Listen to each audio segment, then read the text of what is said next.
Could teams from Brum compete, however you want to put it, with teams down in London? Because obviously you must see teams down in here, 100%. SC Dons, Baiteze, Highgate Albion, you name it, and the rest of it.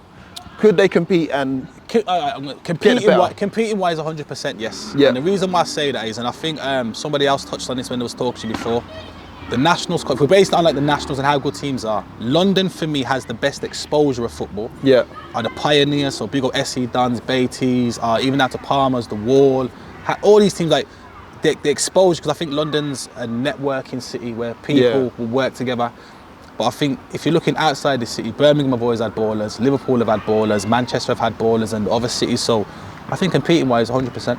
Yeah. So for example, hypothetically speaking, if we're putting together, let's say a champions elect, okay, the champions of London, Baiteze, versus the champions of Birmingham, Trooper. Who comes out on top? That's a close game, isn't it? It's a close game. That's a close. Do you know what I mean? Like, I'm in my head, and again, shout out to V from Your Fresh as well. Like, we've had this idea of like trying to put together champions of London, Birmingham, all the bigger cities, Liverpool, of course, as well, and then just see who comes out on top. Not most amount of subscribers or whatever. Like, you've won your league or you've won your cup. You play just this team. Strictly down to football, not the socials, not the not the visuals, just football. That's a very tight game, you know. Yeah. Like, I think Troop would back themselves against anyone, and they have done in the Nationals, to be fair. I think, like you said, you don't go to Pineapple away and win 2-0, and I don't want to say bust the game, but they was comfortable throughout the stages. Yeah. And that's a hard place. You can't go Liverpool and try. And then, like I said, they beat Holman Bargains in the final.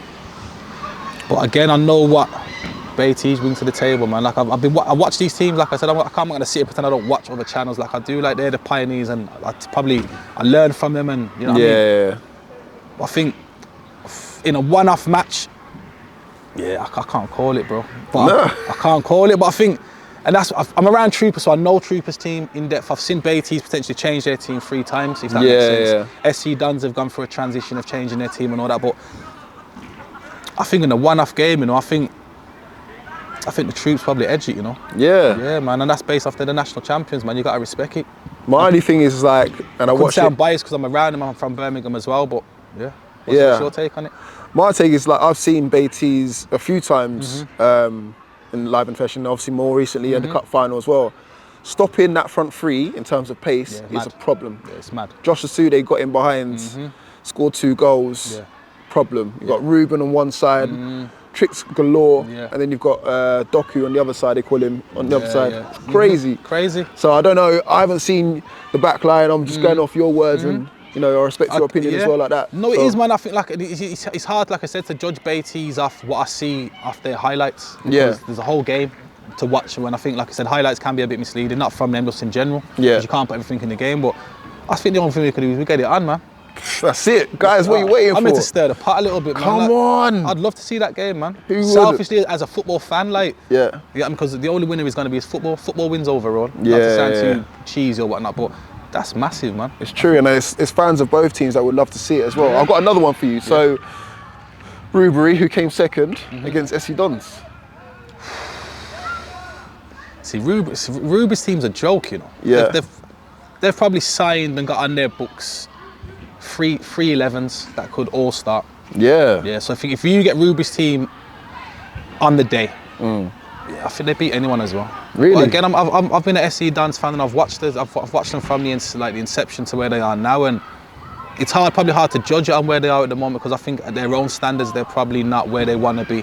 So I think on current form, I think Rubery would probably win it. But again, SC Dons were like a 90-minute team, and it like. You can be winning 1-0 up to the 85th minute, and then they turn it on for the last 5 minutes, and they go and win the game. So the only way we can, like I said, is let's get it on, innit? Come on. Like Eddie Hearn and what's it got? We're trying, people. We're trying to get it across the line. Yeah. Well, I think they're both close games, and again, man, I think from a footballing point of view, all 4 teams are quality. Yeah. But I think it's just how you judge football, innit? But that's my take on it, but it's just my opinion, boys, man. Don't get mad. Don't get mad, people. I want to talk about the Birmingham and London crossover one more time. So, Shax was part of Top Baller, right? Yeah. Did his thing. You know, what was your thoughts on that? It was big, man. it was big for Shaq on a personal level, because I know Shaq, he put a lot of graft into, because he didn't play the early part of the season due to off-field incidences and whatnot. But I know he applied himself, and I've always said to Shaq, you're good at football, but you need to apply yourself, you need to love it again. And I think him not being able to play football at the start of the season, he got him hungry. Yeah. So when I watched the top baller thing, and Shaq is one of those players, one-on-one with you, it's a problem. Yeah. He's a problem, and I think he's still relatively youngish. I think he's in like the prime years now. I think like 20, I think about 26. So I think he should be going on. Yeah, but that was big for Shaq, man. I was happy for him personally as well, because I know he loves football, and yeah, he's a man that loves football, and again he brought a bit of exposure back to the Brum scene as well. So yeah, it was good, man. There you go.